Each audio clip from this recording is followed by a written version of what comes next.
প্রত্যেকটা সন্তানের দায়িত্ব হচ্ছে তার মা বাবার পরিপূর্ণ হক আদায় করা, মা বাবার খেদমত করা। মনে রাখবেন, মা বাবা যদি সন্তানের উপর রাজি থাকে, খুশি থাকে, আমার আল্লাহ রাজি খুশি হয়ে যায়। সুবহানাল্লাহ। মা বাবা যদি কোন সন্তানের উপর খুশি হয়ে যায়, রাজি হয়ে যায়, বল বাবারে আমি তোর উপরে খুশি আছি। আপনার বাবার মুখে যদি আপনি হাসি ফুটাতে পারেন, আপনার মায়ের মুখে যদি আপনার যে কোনো কারণে, যে কোনো মাধ্যমে যদি আপনার কারণে আপনার মা হাইসা দেয়, আমার আল্লাহ খুশি হয়ে যায়। সুবহানাল্লাহ। আবার ঠিক তেমনি বিপরীত, কোন সন্তান যদি মা বাবার মনে আঘাত দেয়, কষ্ট দেয়, তাহলে সে যত বড় কোটিপতি হোক, দান সদকা যত হাজার লক্ষ কোটি টাকা করুক না কেন, মাদ্রাসা পরিচালনা করুক না কেন, তার মার মনে কষ্ট দিয়েছে, বাবার মনে কষ্ট দিয়েছে, এটা সে মাফ করাই নাই, মাফ চাই নাই, তাহলে মনে রাখবেন সে যতদিন পর্যন্ত যত আমল করুক না কেন, আমার আল্লাহর দরবারে এটা গ্রহণযোগ্য হবে না। নাউজুবিল্লাহ। এই বিষয়গুলো খুবই সেনসিটিভ বিষয়, সম্মানিত হাজির, মনে রাখবেন। এখন প্রশ্ন করতে পারেন, হুজুর জন কি বলছে বুঝছিলাম না, মা বাবার লাগে অনেক ধমকি দামকি হামকি হামকি কথা বলছিলাম, অনেক রাগারাগি রাগ গুসা করছি, মা বাবা অনেক কষ্ট পাইছে, কিন্তু পরে তো আর মাফ চাইতে পারি নাই। আমার মার তো আল্লাহ দিয়েছে, চলে নিয়ে গেছে, আমার বাবারে নিয়ে গেছে, এখন তো দুনিয়াতে নাই, এখন এরকম আছে না বলেন? অনেক বয়সে যুবক সময়ে বুঝি নাই, মাথা ঠিক আছিল না, রাগের মাথায় মা বাবার সাথে উচ্চ আওয়াজে কথা বলছে, রাগারাগি বলছে, মা অনেক কষ্ট পাইছে, দুঃখ পাইছে, চোখের পানিও ফেলাইছে, কিন্তু ওই সময়তে বুঝতে আসিল না, বুঝি নাই। কিন্তু যখন বুঝছি, যেই সময়টা বুঝছি আল্লাহ বুঝাইছে, সেই সময়টা তো আমার মাও দুনিয়াতে নাই, আমার বাবাও দুনিয়াতে নাই। হুজুর এখন কি করবো? কষ্ট তো দেয়া লাইছি, অন্ত কবরে গেছে, মাফ কেমনে চাইনু? রাস্তা আছে কিনা বলেন? আছে না? আছে। সম্মানিত হাজিরিন, আমার আপনার মা নবীজি ঘোষণা করেন, কারো যদি মা না থাকে, বাবাও না থাকে, মা বাবা দুজনই কবরের দেশে চলে গেছে, সন্তান খেদমত করতে পারে নাই, মা বাবার যথাযথ খেদমত করতে সে পারে নাই জীবদ্দশায়, মানে যখন মা বাবা জীবিত ছিল, মা বাবার যথাযথ খেদমত সে করতে পারে নাই। সাহাবীরা প্রশ্ন করলেন, ইয়া রাসূলুল্লাহ, ইয়া হাবিবাল্লাহ, এমন যদি কারো অবস্থা হয়, তাহলে ওই সন্তানের দায়িত্ব কি, কর্তব্য কি? সুবহানাল্লাহ বলেন। আমার আপনার নবীজি ঘোষণা করেন, ও আমার সাহাবীরা শুনো, ওই সন্তানের দায়িত্ব, কর্তব্য হচ্ছে যত বেশি সম্ভব, যত বেশি সম্ভব মা বাবার জন্য আল্লাহর কাছে দোয়া করা।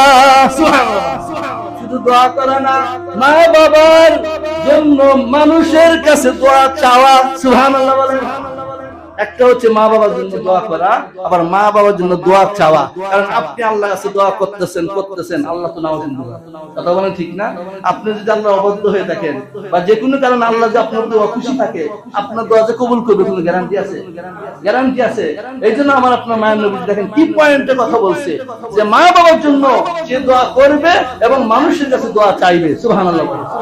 এবং মা বাবার বন্ধু বান্ধব যারা ছিল, ওই সময় মা বাবার সম্পর্ক যারা ছিল, যে মুরব্বীরা ছিল, তাদের সাথে ওই রকম বাবার নজরে তাদেরকে দেখতে হবে। সুবহানাল্লাহ বলেন। কারণ আমার বাবারে হারাইছি, বাবারে পাই না, আমার বাবার সাথে আমার এই চাচা, অমুক বাড়ির চাচা চলাফেরা করছে, এক লগে তারা দায়াশীল ছিল, চলাফেরা করছে, এক লগে গপ্প করছে, তাদেরকে ওই বাবার মতন সম্মান দেখা যাবে। সুবহানাল্লাহ বলেন। তারপরে আমার নবীজি ঘোষণা করেন, এমন কিছু ব্যবস্থা করো, এমন কিছু শব্দে জারিয়ে তোমরা তোমার মা বাবার জন্য করো, যারা তোমার মা বাবা কবর দেশে গিয়েও তাদের আমল নামায় আমার আল্লাহ সব পৌঁছে দেয়। সুবহানাল্লাহ বলেন। তোমার মা বাবা চলে গেছে, কবরে অসুবিধা নাই, এমন কোন ব্যবস্থা তুমি করো, সদকা জারিয়া যেটা বলা হয়, তোমার মা বাবার উদ্দেশ্য করে, মা বাবাকে উসিলা করে, যেন এই সবটা তোমার মা বাবার আমল নামায় আমার আল্লাহ পৌঁছে দেয়। সুবহানাল্লাহ। আপনি যদি মসজিদে, অনেকে আমরা আছি না, মসজিদে 1000 টাকা, 500 টাকা, 500 টাকা দান করে না? বলেন যে মসজিদে টাকাটা দান করলাম আমার বাবার জন্য দোয়া করে, ঠিক কিনা? অনেকে বলেন যে 500 টাকা দিলাম হুজুর, আমার মা তো নাই, দুনিয়াতে নাই, মার জন্য একটু দোয়া করে দিয়েন। বা মসজিদে সে দান করে, মাদ্রাসায় দান করে, এতিমখানায় দান করে কিনা বলেন? এই সমস্ত কিছু যদি উদ্দেশ্য থাকে আমার মা বাবার জন্য, আমার মা বাবার কবরে আযাব যেন আল্লাহ আল্লাহ মাফ করে, আমার মা বাবাকে যেন আল্লাহ মাফ করে জান্নাত নসিব করে, এটা যদি উদ্দেশ্য থাকে তাহলে মনে রাখবেন আমার আল্লাহ হচ্ছে রহমানুর রহিম। আপনার মা বাবাকে যখন মাফ করে দিবে আপনাকেও মাফ করে দিবে। সুবহানাল্লাহ। যে দোয়ার কারণে, যেদিনের দোয়ার কারণে আপনার মা বাবার কবর আযাব বন্ধ হয়ে যাবে, মাফ হয়ে যাবে, আল্লাহ যখন ঘোষণা দিবে যে যাও তোমার সন্তান তোমার জন্য এই সদকা করতেছে, ওই সদকা করতেছে, কোরআন তিলাওয়াত করছে, মানুষদেরকে খাওয়ায়া দোয়া চাইছে, মাদ্রাসায় দান করছে, এতিমখানায় দান করছে, মসজিদে দান করছে, তোমার সন্তান তোমাকে মাফ করার জন্য এত কিছু তোমার সন্তান তোমার জন্য করতেছে, যাও তোমাকে মাফ করে দিলাম। আর তারই সাথে সাথে তোমার সন্তান যে তোমাকে কষ্ট দিছিল, আঘাত দিছো, তোমার তো আমি মাফ করছি, তুমি জান্নাতি হইছো। তোমার সন্তান তোমার জীবন বয়সে, যুবক বয়সে তোমাকে কষ্ট দিয়েছিল, আঘাত দিয়েছিল, এখন তুমি তোমার সন্তানকে মাফ করতে রাজি আছো কিনা? সুবহানাল্লাহ। তখন ওই মা বাবা যখন জান্নাতি হয়ে যাবে, আল্লাহ আমার সন্তানে আমি কবরে আসার পরে এত কিছু কইরা আল্লাহ তোমার কাছে আমারে মাফ চাইছে, তুমি আমারে দয়া করে মাফ করছো, আমি যেহেতু মাফ পাইছি, দুজকের আযাব থেকে মাফ পাইছি, আমারে জান্নাত যখন দিছো, আমার কোনো দুঃখ নাই, কষ্ট নাই, আল্লাহ আমার সন্তান আল্লাহ তুমি মাফ করে